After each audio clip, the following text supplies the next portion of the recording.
Well, by my clock, it's 10:30, and that means it's time for Brainstorming the Human Connection, brought to you by the South Dakota Humanities Council. My name is Lawrence Diggs. I will be your host today, and I will be speaking with Dr. Alex Jaker and Braden Thue. I want to preface this brainstorming session with a question to you. How did you acquire your language? Now, many people will say, well, that's what my parents said, and that's what the people around me, that's how they spoke. But when you think about it a little deeper, you start to realize that language acquisition is really a complex thing. You didn't have a dictionary, and you weren't going to English classes if you're a native English speaker. You weren't going to English classes when you were 2 and 3 years old, but you acquired language.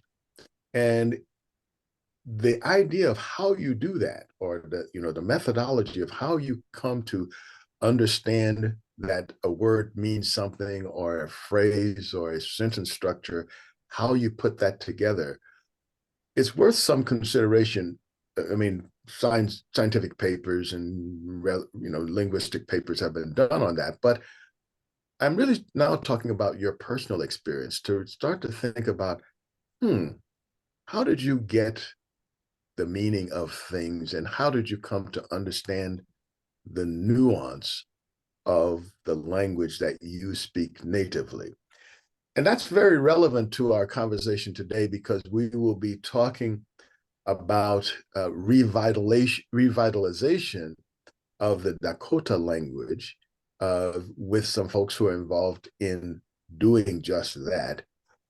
And the reflection on your own experiences might kind of set you up for the challenge that they face in revitalizing a language where a lot of the links that you get from learning a language before you're 6 years old, a lot of that part of the brain kind of, let's say, weakens. I don't think it ever goes away, but it certainly weakens and makes it more difficult for you to acquire a language after, let's say, 12 or 13. So revitalizing a language has to do with bringing it back to a whole group of people who didn't have that experience. So that's quite a challenge. And some folks who are trying to meet that challenge is Alex Jaker, Dr. Alex Jaker, and Braden Thue, who are from the Sisseton-Wahpeton College right here in grand old South Dakota. Welcome, gentlemen. Thank you. Thank you. Thank you for having us. Well, let's start off by giving folks a little background on who you are. If you can give us each of you give your elevator speech, so we know who the audience knows who we're talking about, or speaking with. Sure. So my name is Alex Jaker, and I'm trained in linguistics. I have a PhD in linguistics from Stanford University. And my language specialty for many years was the Dene languages spoken in northern Canada. So I spent many years working in the Canadian Arctic and doing research up there and providing materials for those languages. But recently, in the past couple of years, I've taken on this job to work with Dakota. And so I'm teaching some classes and working on some projects with the Sisseton-Wahpeton Dakota community here in South Dakota. And the biggest project we're working on currently is a dictionary. So we can tell you more about that. Okay. Well, we'll go to Alex, and we want to come back to that dictionary, because I think it will factor into this conversation a lot. Yeah. Braden? My name is Braden Thue. I am one of the co-directors of the Dakota Studies program here at Sisseton-Wahpeton College. And so we have a lot of various culture and language programming that we run here. My personal background, I grew up in Brookings. My dad's family is all around there. And my mom's family is from up here in Sisseton, and so I come from a mixed heritage family. And I've been here at Sisseton-Wahpeton College, working here since 2022, but was taking classes as a student since 2021. Mhm. So let's talk about the Dakota Language Revitalization Program. What is that, and what are you trying to do? Sure. So we, Sisseton-Wahpeton College has been involved in this project of revitalization since, I believe around 2013 was when really things really got kicked off here at the college. That was long before Alex or I were here working here.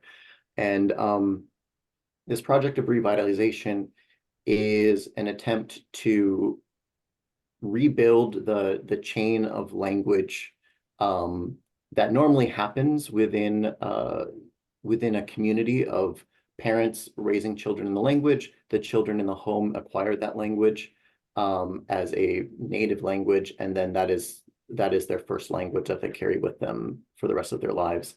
And that chain of language transmission has been in many ways broken in our community. So the process of revitalization is repairing that chain in ways that require some strategy that involve things that perhaps aren't part of normal language transmission, language acquisition as children, because we're trying to repair something that was broken, right? And so we have to repair it, and then hopefully in the future it will be passed on, just as all of us in this Zoom meeting learned our first language of English, assuming there may be others here in the meeting. But our hope is that in the future we will have children learning Dakota as their first language in the home, and they will be able to restart that chain of language transmission. So here at the college, we have the Voices of Our Ancestors program, which is our primary language revitalization program, and that has been going on since 2013. And what that does is there's a small cohort of usually young adults that come in, and they're paid for a position over 2 years to learn the language to the best of their ability. And the idea being that there are a lot of people out there that want to learn the language, but they might not be able to because they can't dedicate the time to it because they're raising kids or they're working full time in order to pay the bills and all of that stuff. So the idea is that the Voices of Our Ancestors program provides them a livable wage to say, well, for these 2 years, you can dedicate yourself to the language and be able to do that and pay the bills at the same time. And so that has been going on. And in fact, if you look at the 2 tribal schools that we have in our community, in the Sisseton-Wahpeton Reservation, the language teachers at those schools are, if I'm not mistaken, every single one of them went through the Voices of Our Ancestors program. So throughout the years, it's seen a lot of success. It's one of the most kind of longstanding projects of revitalization here in our community, and we've kind of inherited the responsibility to keep pushing that forward. Okay, so a lot of times we think of language as just transmitting one piece of information linguistically to another person, but my observation is that there are some other things that language is used for, in terms of like how humans use language, the words that they use, etc., like that. Can either of you speak to some of the other things that go past parroting? What are some of the more subtle things that happen when people use a common language? Well, I mean, it's a marker of identity and a marker of community. So I think what you're getting at is you're getting at the question of why should we revitalize a language? Like, is that the question? All right. So Well, there. well, yeah, Mhm. it's the question, but it's also like I'd like to get into a little more of the details so that people understand what how valuable it is. Yeah. Well, let me tell you some things that I'm aware of. If you ask why people want to revitalize a language, a short answer is it connects them with their ancestors.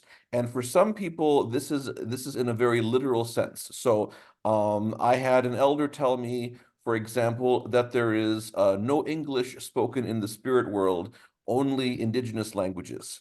So if you want to pray to your ancestors and talk to your ancestors, you need to know your ancestral indigenous language. Another situation is, in some communities, like the communities I've worked in up in Canada, the elders speak very little English or no English, and then the young people speak very little of their indigenous language, or hardly any at all. So you have a situation where grandparents are unable to talk to their grandchildren and vice versa. So what that means is that the transmission of information is disrupted. I even saw a situation where a mother and daughter couldn't talk to each other. I naively asked the young woman one time, "Oh, could you ask your mother this or that?" And she said, "Oh, well, I'll have to really practice the words." And think about the words, and maybe I can ask her that. So, like, just even talking to her own mother was difficult because of this disruption in the language. But then beyond that, there's also just kind of an in-group or out-group sense, so that if we use our language, then we are solidifying our identity as a group, and then that can also be very important to people for their sense of community. Mm-hmm. Yeah, I think I'd jump off of that point by saying that I think for a lot of people involved with the Dakota and other indigenous languages, the revitalization movements, much of that does have to do with identity that Alex brought up. And I think that that's something that's very innately human, is to relate identity with language. And that's perhaps a little, it's sometimes hard for us in the United States to wrap our head around that, because English is spoken across such a wide span of this continent. Whereas in so many parts of the world, I mean, including Europe, if you're in Europe, it'd be as if we speak one language here in South Dakota, and then we go over to Minnesota or Nebraska, and they speak a different language. And so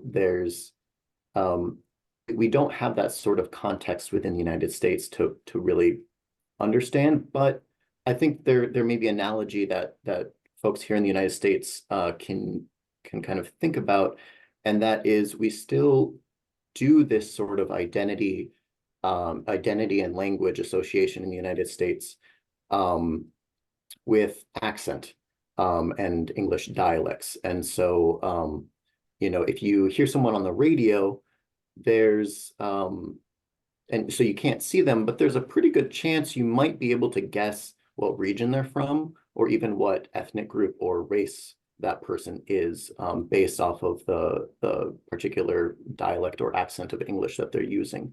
So that's something that the human mind, my bachelor's was in anthropology, so I'd argue that we are extremely attuned to those small, subtle details of the languages that we use, and subconsciously often assign attributes, group, in-group, out-group assignments, that sort of thing, to the languages that people around us use. And so when it comes to revitalization, I think a lot of people within Indigenous communities have seen a lot of their culture stripped away from them, a lot of their culture lost. And so language revitalization is a huge part of kind of a identity and culture reconstruction of a culture that has been decimated through colonization. I would add to that, and mostly just to get your feedback, that language comes from sharing, let's say, sounds with mutual experiences. That's sort of the foundation. We start with a grunt, but two grunts means your pants are on fire, but we have to sort of mutually agree to that, how many grunts equal, an idea, and which idea that it represents.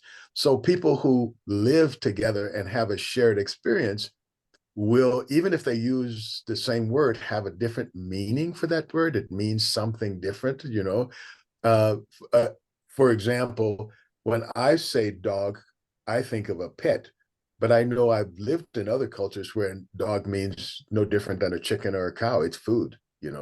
So, but you live in this culture and you think of your dog as food, it's not the same thing. You know what I mean? So then if I'm thinking that language is also a way of sharing a mutual experience, because you have experienced mutual things, things together. And so even if the word kind of means the same thing, it may have a different nuance.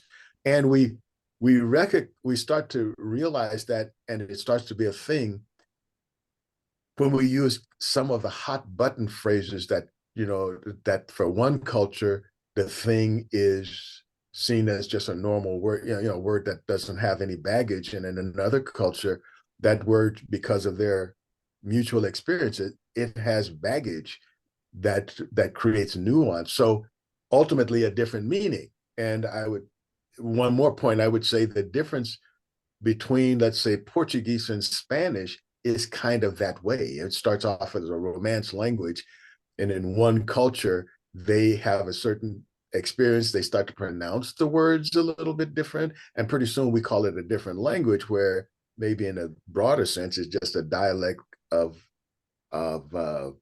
Roman. That's why we call it a Romance language.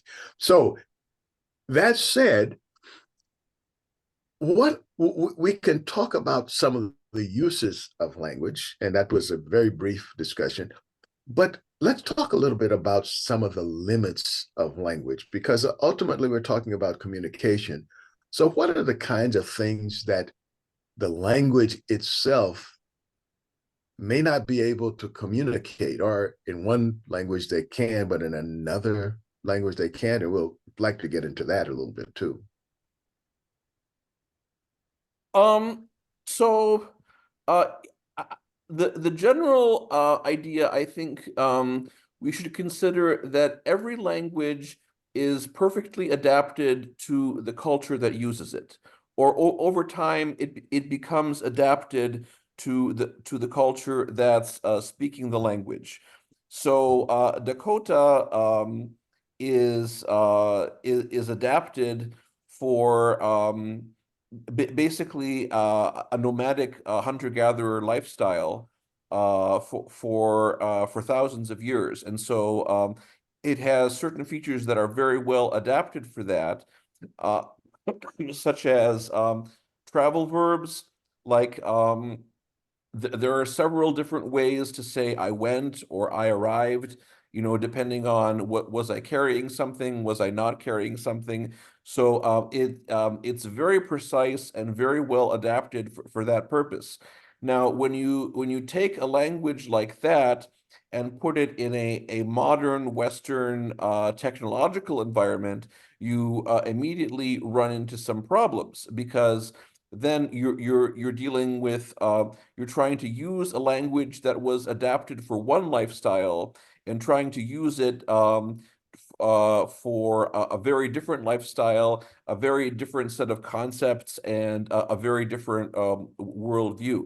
But what you find, like what we found working on our dictionary, is that the speakers have created new words through their own indigenous lens. So they're words that describe modern things using indigenous concepts. For example, a light bulb is Caњhdes, which means a lightning jar, or a coupon. Well, actually, use a simple example. A credit card is Kaņhdes, which literally means a plum seed.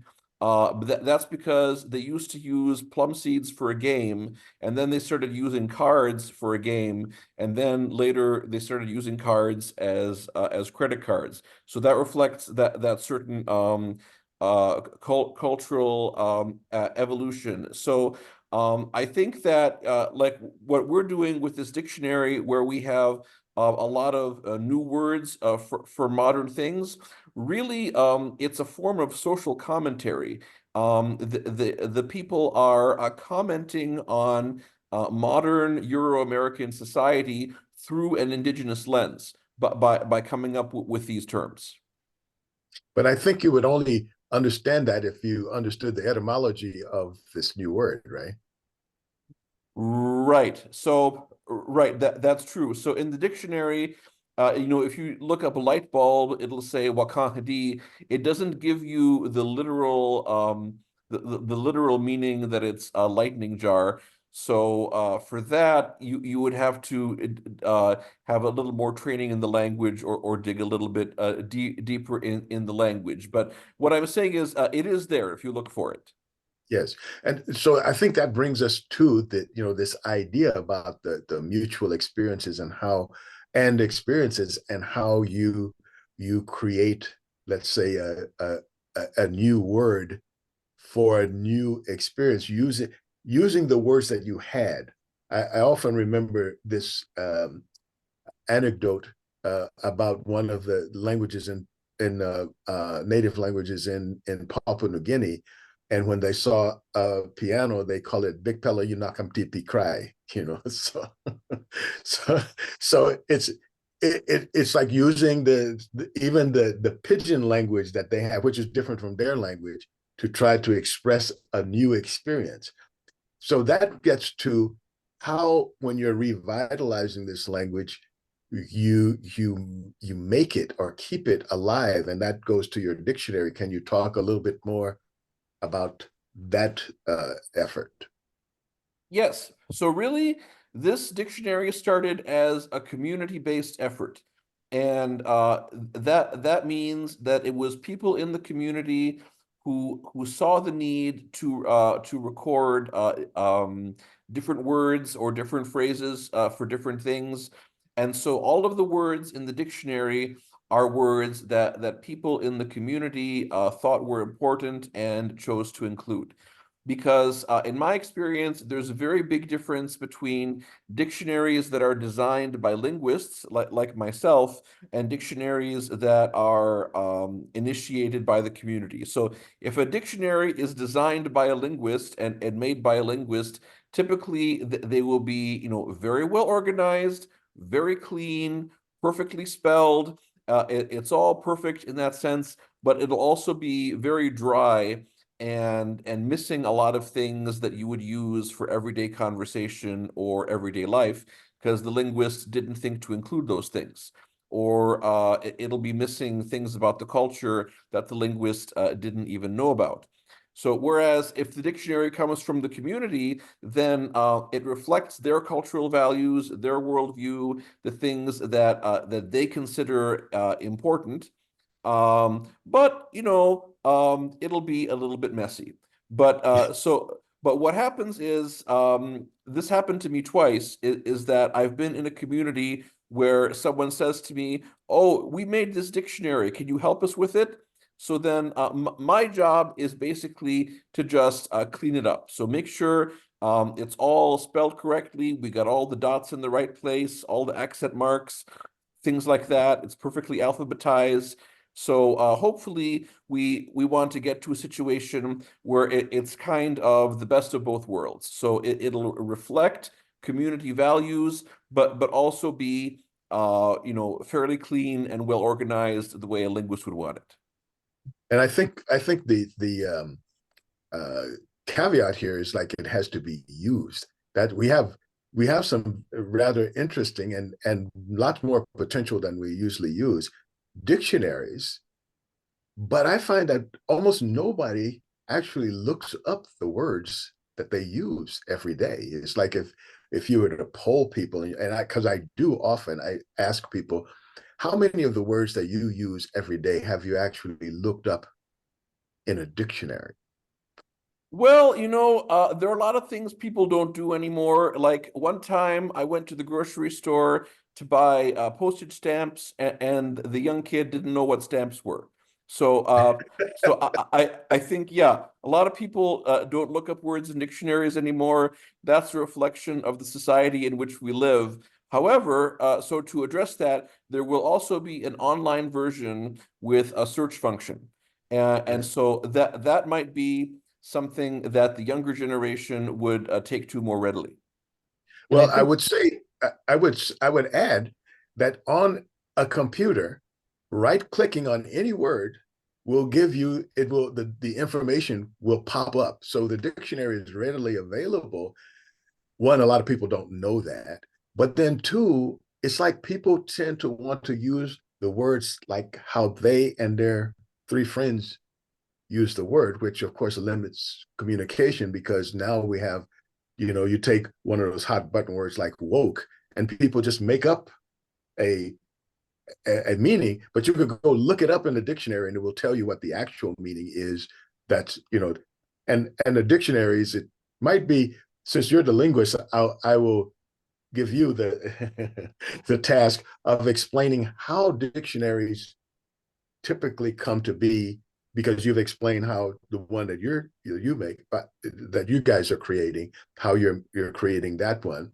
And I don't know that it's too much different, but can you talk a little bit about how, let's say, the dictionaries in general, like a Webster or something like that, what's the process of a dictionary coming into being?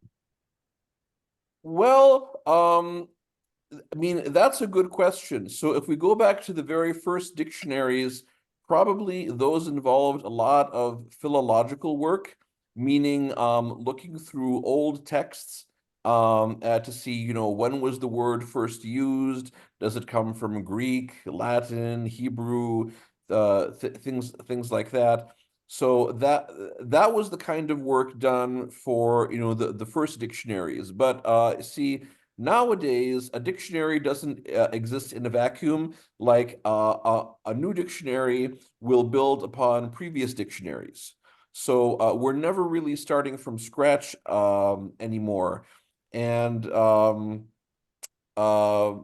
yeah, so the process by which a dictionary comes to be, I mean, in many cases for indigenous languages, it'll be just a linguist working with elders to elicit various words, just asking about words. Another method can be looking through texts. So spoken recordings, so you'll transcribe the recordings, and then every word from the recording you'll put into the dictionary. We've done some of that too.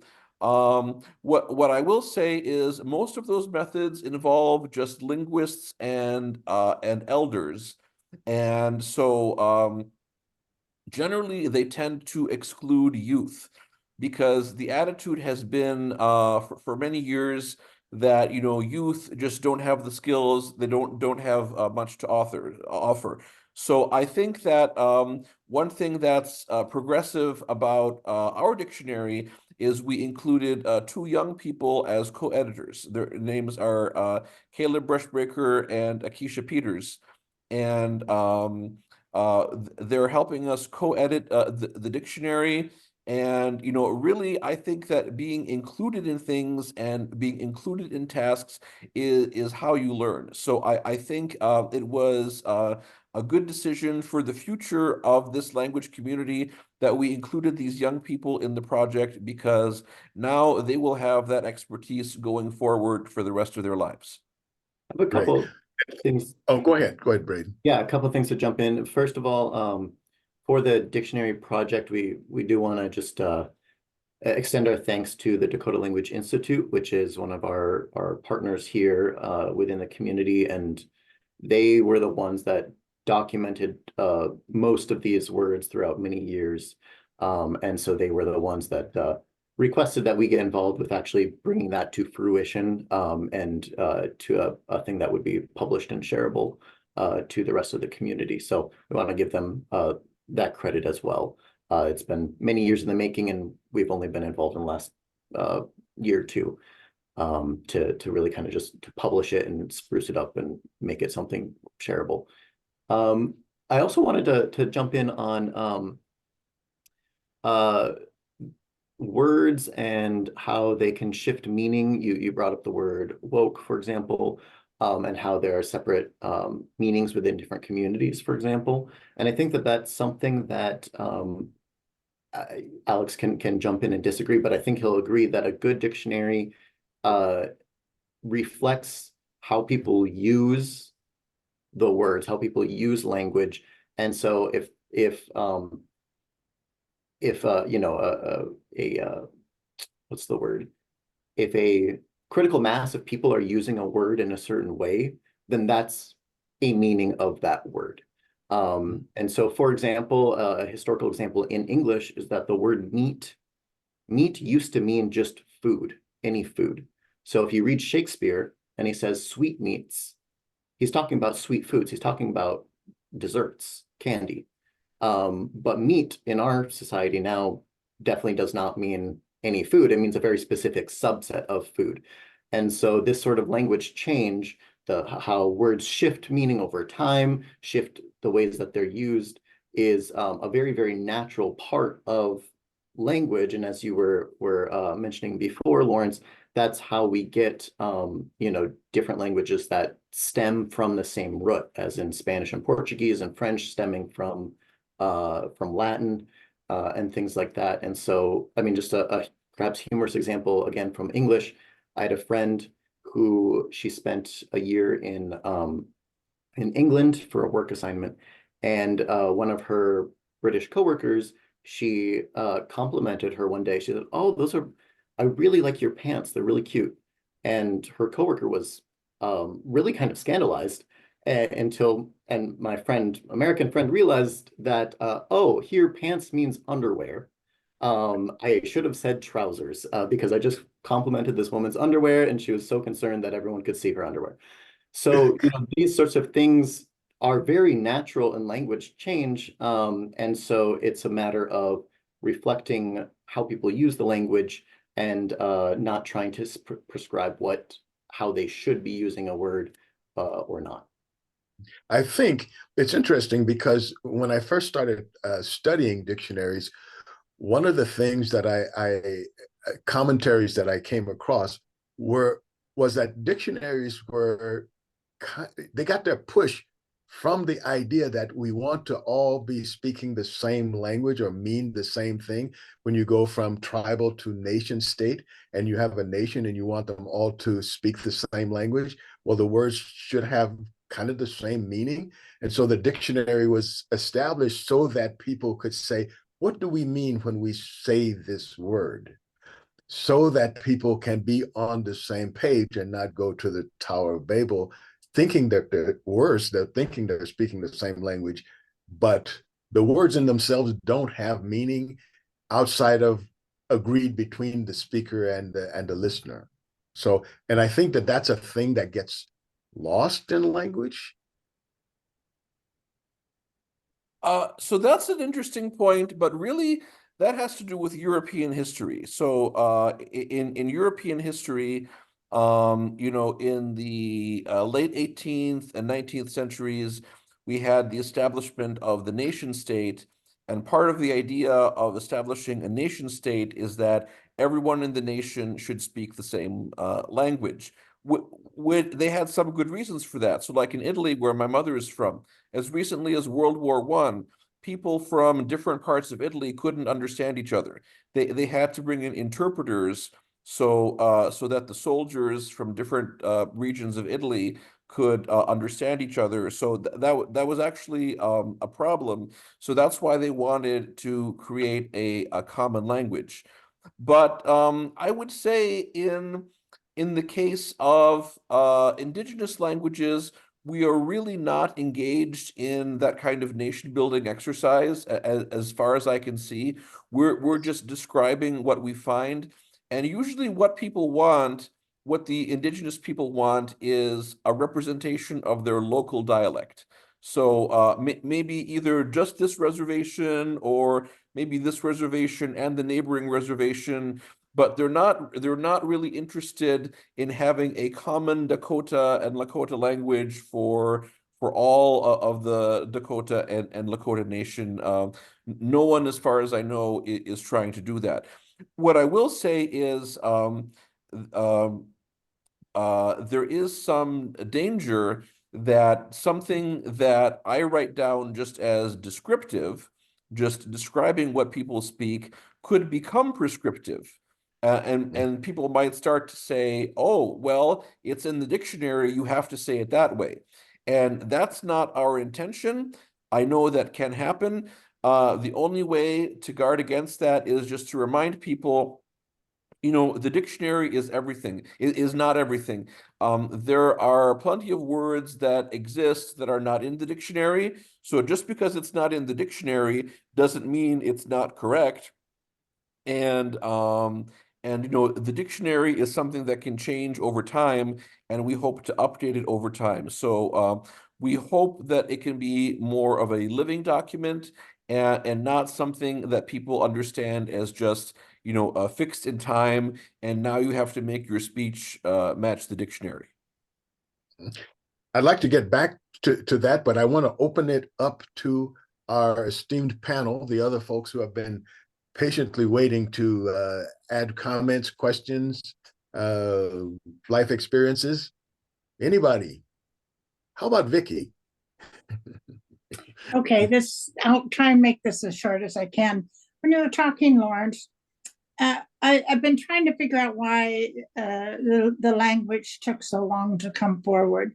And I've been looking at it from all sides. But when you were talking, I was thinking about, if I were to do a line drawing, let's say I did a charcoal on newsprint of a man standing there, and that would represent the man. But then if I took watercolor, it would give it a color and more depth. And then if I took oils or something like that, you could see his fingernails. You could really get the full color of it.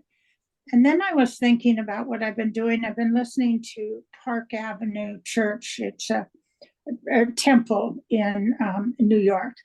And I noticed that when they're speaking in Hebrew and they have their shawl on and their hat, that they have different mannerisms. And then when they change to English, it's a little bit different.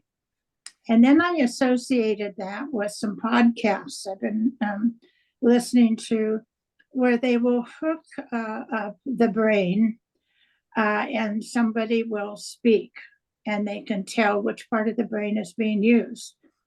And then what they do is they're saying that consciousness is separate and they don't know where it comes from. And that when they hook people up and they're not speaking, but they have a consciousness, there's still kind of a aura about them. I mean, you can almost read it. But it does not come from the brain. They do not know where it comes from. So I'm wondering if when we speak a language, it's a romantic language or whatever, people do different body movements and they sound different, and they have different attire. I mean, something takes over as soon as they're speaking, and you can see it more if all you speak is English. And I was thinking about that level of consciousness. And maybe that I was thinking, why did it take so long? Einstein was working on relativity at the time that he didn't have a written language. And so I was thinking if there was something about the consciousness involved with your speaking, where you're not really saying anything, but the body talks through its motion, the expression. If that wasn't what they used, so there was no need, because I asked somebody about it, they said there was no need for written language. They were fine the way it was.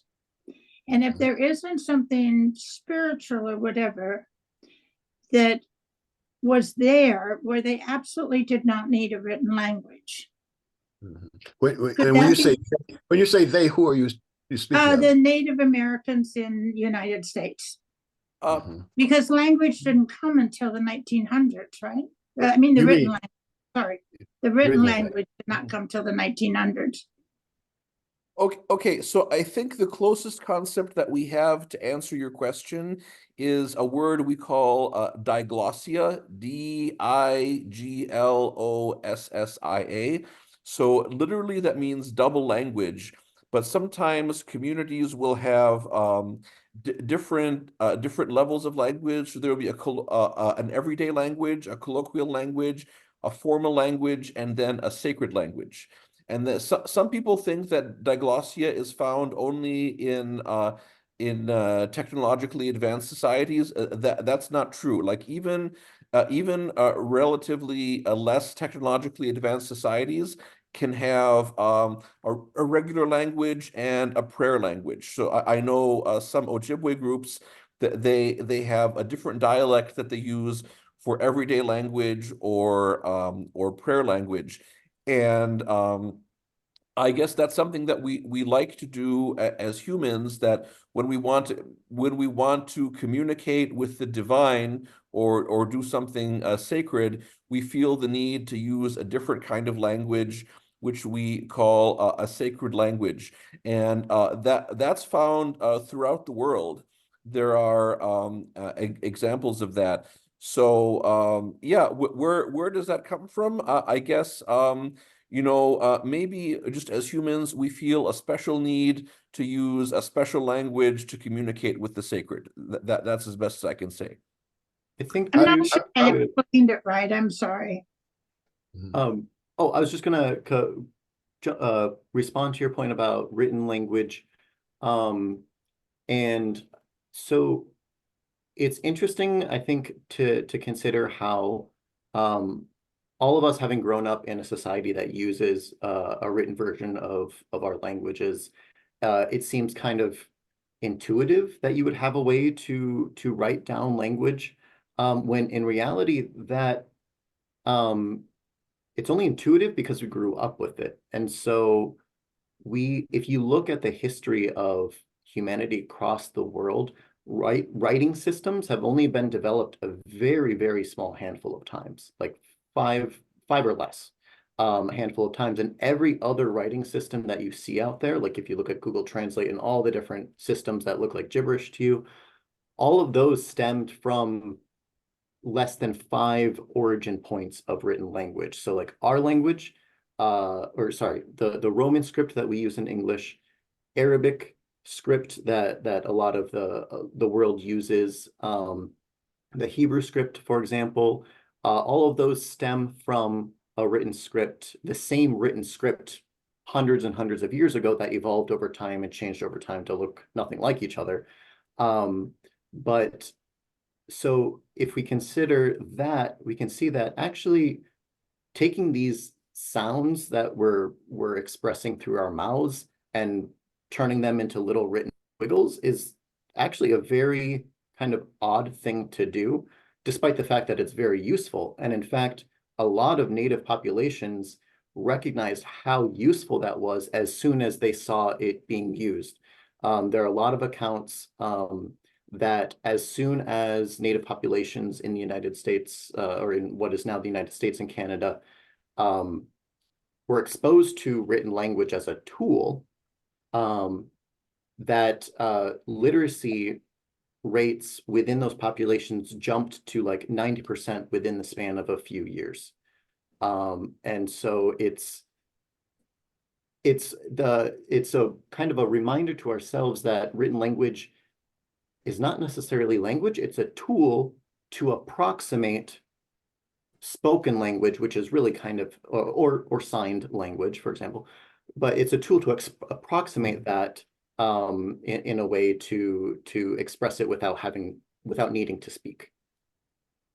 I think Vicky was going to say she didn't think she was quite understood her question or her comment? Well, I got that had a impression stroke- anyway. I had a stroke a while back, and my language skills aren't what they used to be. But I was wondering if there's an essence of, well, let me say this. When you're having religious ceremonies, I think I heard that you do not write that down, that it's not meant to be put on paper. What is that word that you used for religious ceremony? That, and another person that I know, vaguely know, said some things are not meant to be written down. They're meant to be passed on orally. Almost like, you just don't do that. Is that true? I mean, but the other thing is, getting back to this consciousness, is there any way that within your language that you have a way of speaking without words, and there's a conscience, a transfer of thought without words, I guess is the best way to say it? Is that possible? Yeah, that's a controversial question. The question is, so do we need language to think? So some people say yes, and some people say no. So one of the people who says no would be Steven Pinker in his book The Language Instinct. So he says that we think in a language called mentalese. It's a pure mental language that involves no actual spoken language. So that's his idea. Other philosophers have said that we do need language for thought. So that's something that's still debated. So some people think that the language we speak affects the way we think, and other people disagree with that. So that's an unresolved issue. But as far as writing things down, there are different views in different indigenous communities. There are a few communities I've heard of who do not want to write their language down, but those would definitely be the minority. Most communities that I know of are interested in writing down their language, and in particular in Canada, many indigenous communities use something called syllabics. That's a writing system that they consider the indigenous writing system, which they already knew before residential schools started. So what people have told me is that before residential schools, they were already literate and they already knew how to read and write in syllabics. So for many of them, that's the indigenous writing system. So they might dislike Roman orthography, but to them, syllabics is good. Yeah. And regarding like writing down sacred language, to get to that aspect of Vicky's question, I think that that's something that's just very culturally relative, and different cultures have different beliefs around that. And so, as Alex said, there are some languages, there's some indigenous groups that view, say, like a prayer dialect as something sacred and shouldn't be kind of written down or potentially shared in a space that's available to anyone with access to the internet.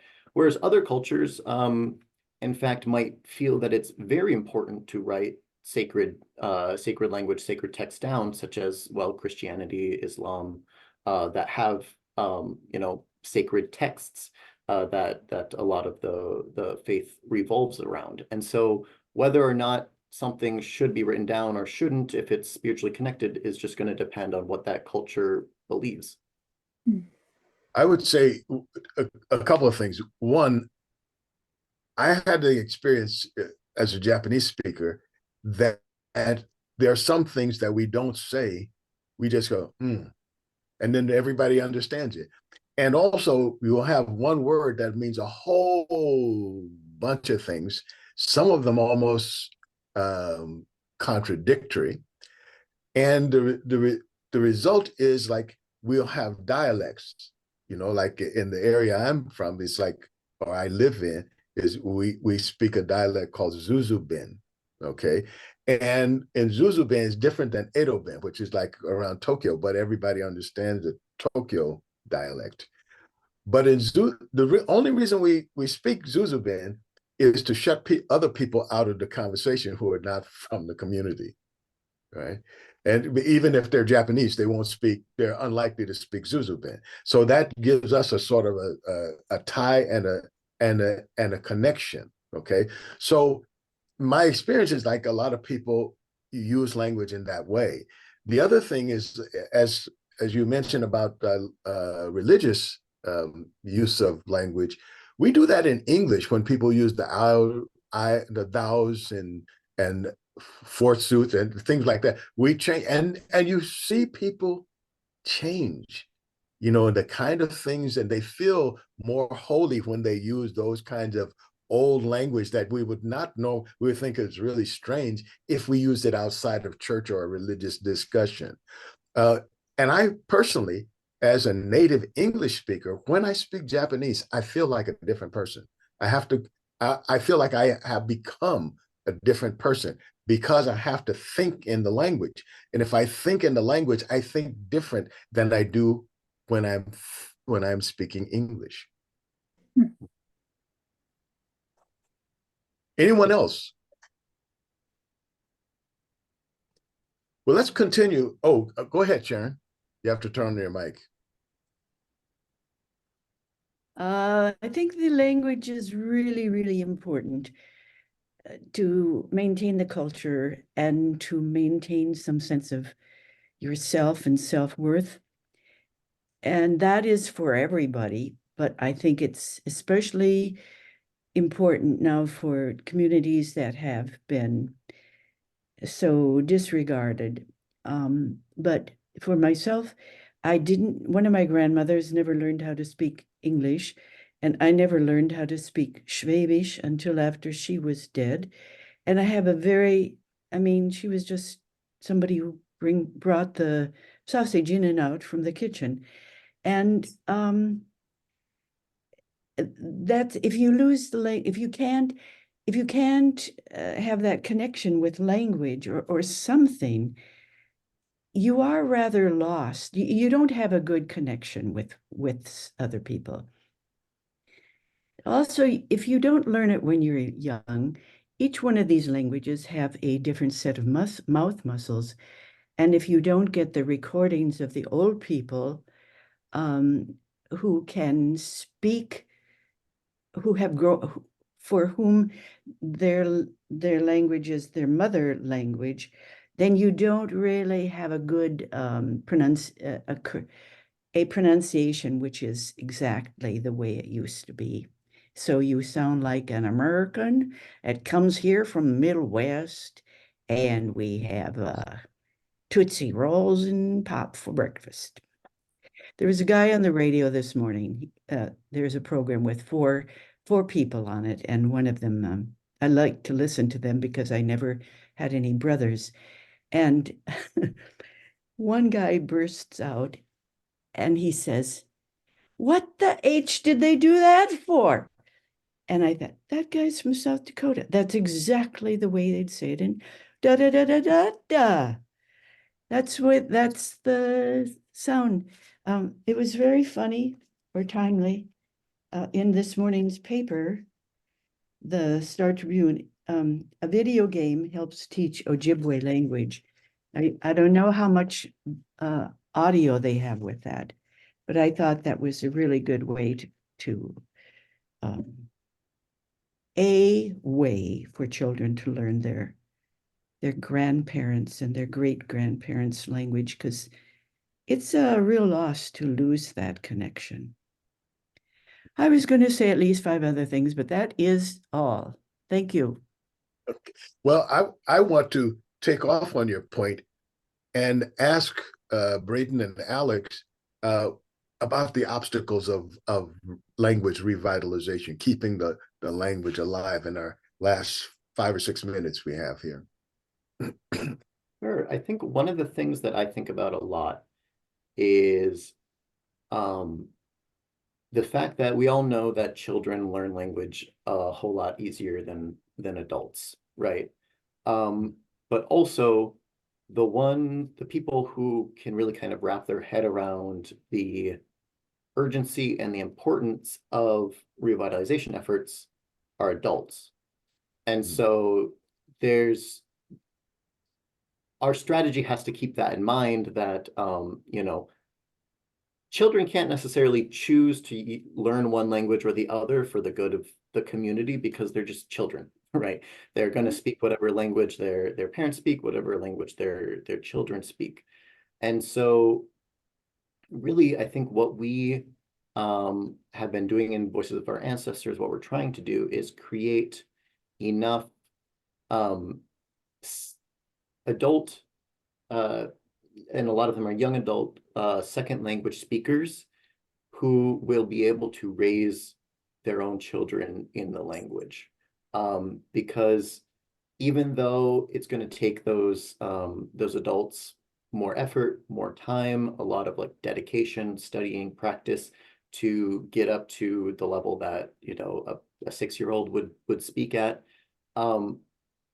However, we need that link between the fluent elders and the children, because the children can't make that decision for their own. So we, as the adults of the community, have to make that decision and put in the time and effort in order to make ourselves, we'll never be first language speakers, but we can be really darn good second language speakers, right?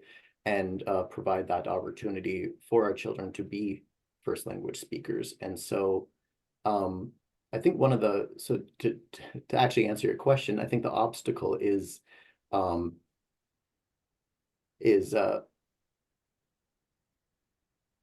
encouraging folks to continue the process of learning a language that is often a very long and hard process. Many folks who haven't learned a language as an adult don't realize how much effort and practice and time it actually takes. And how, like, oh, hey, I've been doing this for 2 years and I can do this, and this, but there's a dozen other things that I still can't do, right? Or still need to learn, still need to practice. And so there can sometimes be a lot of discouragement that arises, because if you haven't done it before, you just don't really know what you're signing up for. And so that's part of our job, is to provide a supportive place for people to take that journey. And hopefully it's a journey that they stay on for the rest of their lives. But what kinds of things do you guys do to make the language intuitive, you know, so that people are not translating English to, you know, to Dakota in the process of speaking, because that seems always to me to be an obstacle? Well, our curriculum is topic-based, meaning it's not organized along grammatical categories like first conjugation, second conjugation, third conjugation. We organize it around different things you're trying to communicate. So we have a class on kinship and community. We have a class on hunting and fishing. We have a class on gardening and gathering. So we try to focus on the communicative goals, and then we bring the grammar and vocabulary in to supplement that, just to support that. But we're focused mainly on the goals of what we're trying to say. But I was actually getting, I appreciate that, Alex, and I was actually trying to get like some clarification from something Braden was talking about, in the difficulty of getting people to actually engage and use the language, and for it not to be just a classroom experience and something where people have the level of a poor tourist, but say I speak Dakota. But you, in other words, when I use a word in Dakota, I'm feeling what that word means, because I have an experience that instructs that. Well, okay, so what you're touching on is there are affective factors, there are emotional issues involved in language, and that can be an obstacle to learning a language. Basically, some people have a certain ambivalence deep down, you know, do I really want to be Dakota? Do I really want to be traditional? what do I want to be? And these feelings, they can stem from shame or fear that was instilled in them or their parents or their grandparents. And so there, in the background, there are these emotional issues that need to be worked out. And so I can't do that for anyone, but I encourage people to, talk to an elder, talk to a spiritual person, get whatever counseling you need to work through those issues, because I think in order to really be successful in mastering a new language, you have to have a healthy sense of yourself and your identity. Thank you. And with that, we're now at 11:30. Thank you for a wonderful conversation. I would love to continue this conversation because there are lots of things that I find would be very interesting to get your perspective on. With that, thanks everybody, and see you next week, same time, same station. Thank you very much. Thank you.